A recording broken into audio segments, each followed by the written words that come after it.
How's it going, guys? It's Najam back again with another final verdict, and today we're going to be talking about the Ajazz AK33 mechanical keyboard. Okay, so this is a really cheap mechanical keyboard for a really low budget people. In fact, it might just be the cheapest mechanical keyboard out there, but don't take my word on that, I'm not exactly sure. So today we're going to be talking, sorry about that, about this keyboard, and I've been using this for more than, I think it's been almost 2 months now, but I'm not exactly sure. I haven't really been counting my time and stuff, but I can tell you I've been on with this really for a while now, and I've got to say this is pretty much one of the best things I've ever bought. Okay, well, let's just get into this. So first off, talking about the pros. Now the first thing which I love about this thing is, let's just go ahead and pop up word notepad over here and we'll talk about it. And the first thing I love about this is the feedback from the keys that you have over here. So I'll actually shut up, and now there is some background noise, so sorry about that. But you should be able to make out for how it sounds and what it sounds like. I'm just gonna write a couple of words over here.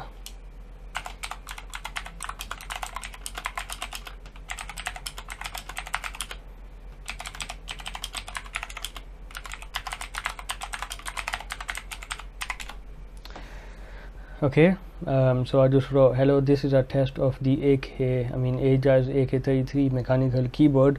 So it's a mechanical keyboard. What are you gonna say about this?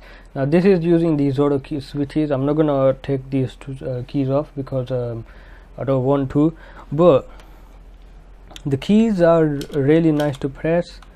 They're really soft. Okay, and it's a mechanical keyboard. That's what I'm gonna say. It's a mechanical keyboard. Now one thing I also love about this is the design. I mean, it just looks really nice. Okay, so the design is really nice.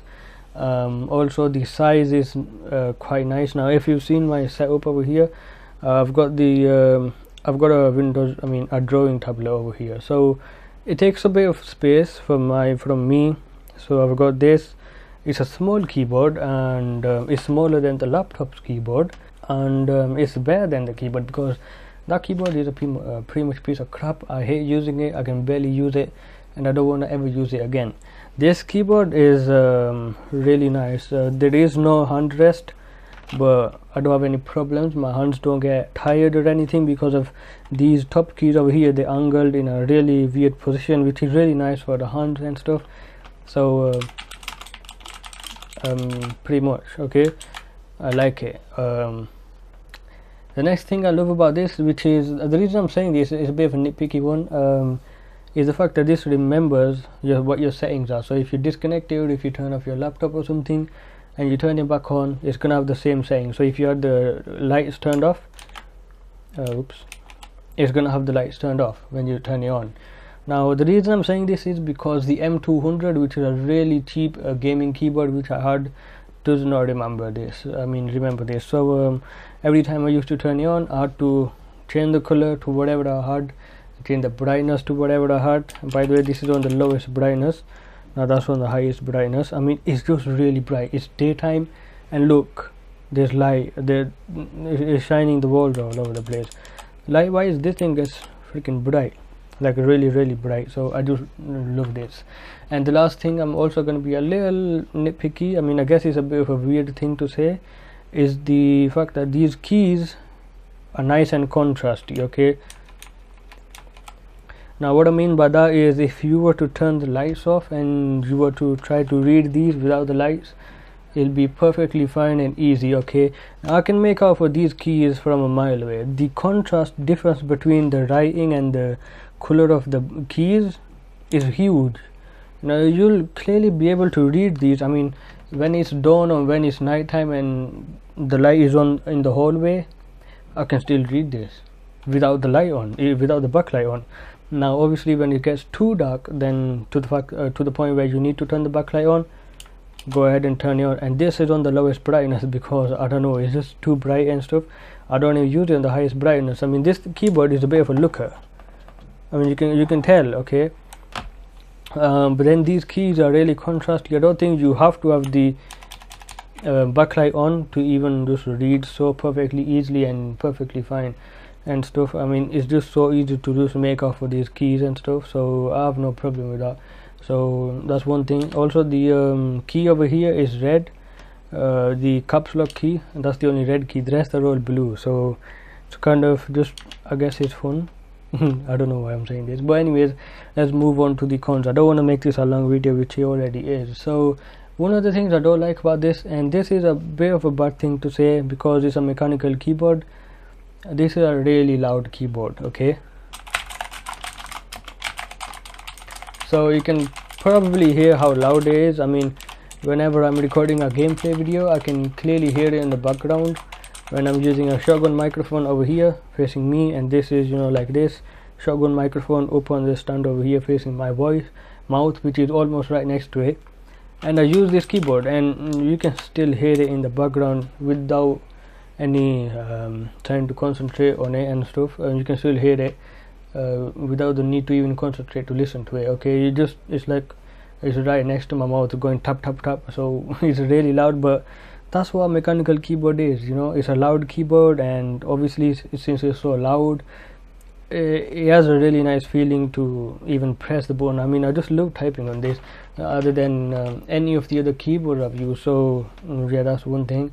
Now the other thing is, which is not really all that important, but for gamers it's really really important, it doesn't have any macro keys. Okay, now macro keys are on the side, which you can map in pretty much every game for just to make your game easier, and this thing doesn't have any macro keys.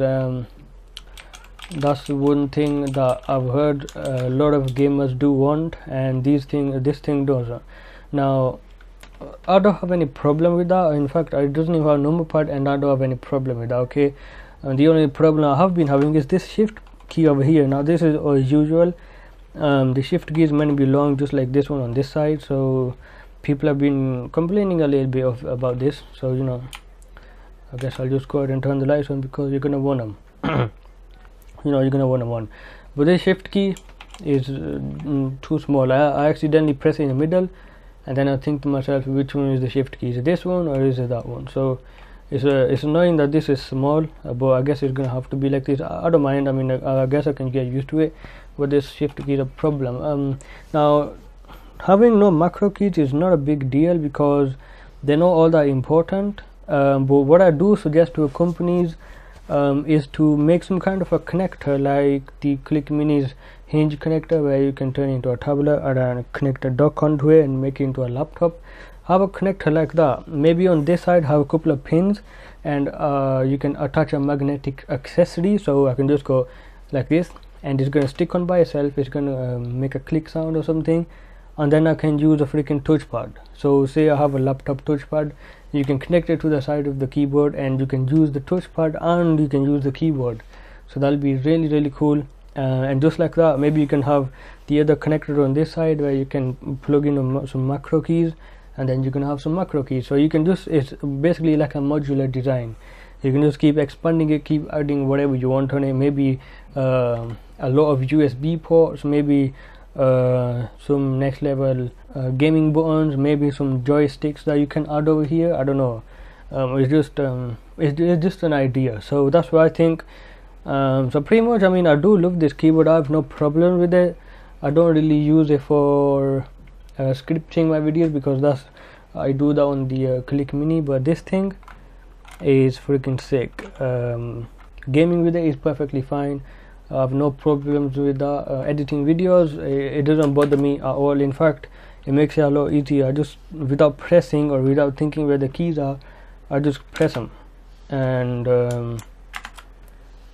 it just works perfectly fine. So I'm actually gonna leave it here.